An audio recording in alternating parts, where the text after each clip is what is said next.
There was really an uneven distribution of justice here. People of color in this country are treated differently than white people in this country. And it even comes down to the ways that we protest and how those protests are responded to.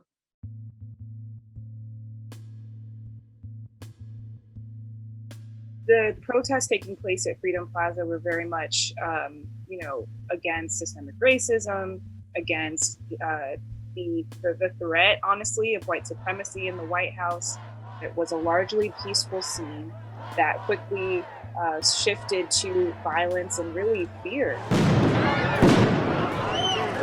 When Capitol Police came forward and started to pepper spray those who were attending them to make room and clear out the crowds so that President Trump could go to St. John's Episcopal Church downtown and take a photo as a show of strength of some sort against these protests. Being tear gassed and pepper gas is a really uncomfortable feeling, of course, and I think just a really violent thing to go through. And it was the way that this White House saw fit to clear out the crowds of people. I am mobilizing all available federal resources, civilian and military, to stop the rioting and looting, to end the destruction and arson, and to protect the rights of law-abiding Americans, including your Second Amendment rights. The day that was supposed to be a ceremonial vote to take place in the House and Senate confirming the Electoral College. At the same time, there was a counter-protest against that very act that was led by the president and his supporters. We're going to walk down to the Capitol and we're going to cheer on our brave senators and congressmen and women. And we're probably not going to be cheering so much for some of them. We didn't see any pepper spray on Wednesday. We didn't see any riot gear.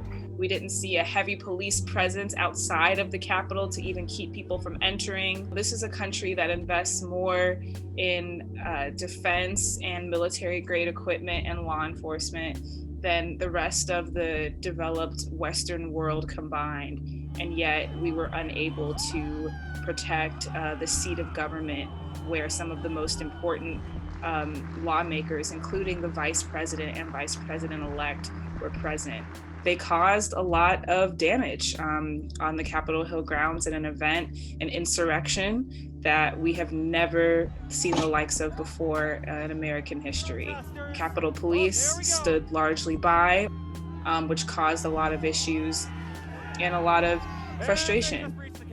The Capitol Hill Police that totally dropped the ball here and maybe didn't realize that a number of their officers were largely complicit in this insurrection. You saw officers taking selfies with protesters. Like the proof is there that this is something that goes way deeper than one president and one call to arms.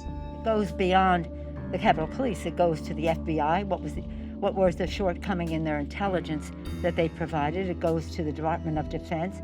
How long did it take for them to respond or anticipate the need for the National Guard?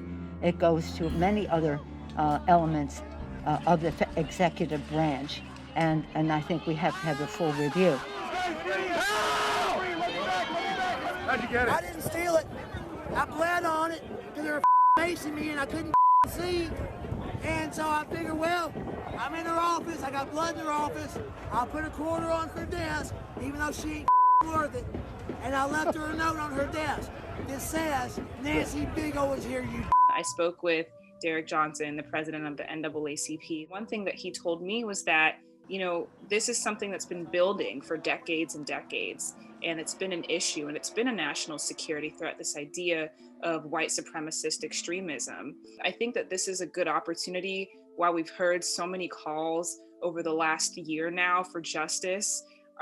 Here's an opportunity for an administration to actually administer justice. It'll really be incumbent upon President-elect, soon to be President Joe Biden, to administer justice equally. No one can tell me that if had been a group of Black Lives Matter protesting yesterday, the they wouldn't have been treated very, very differently than the mob of thugs that stormed the Capitol.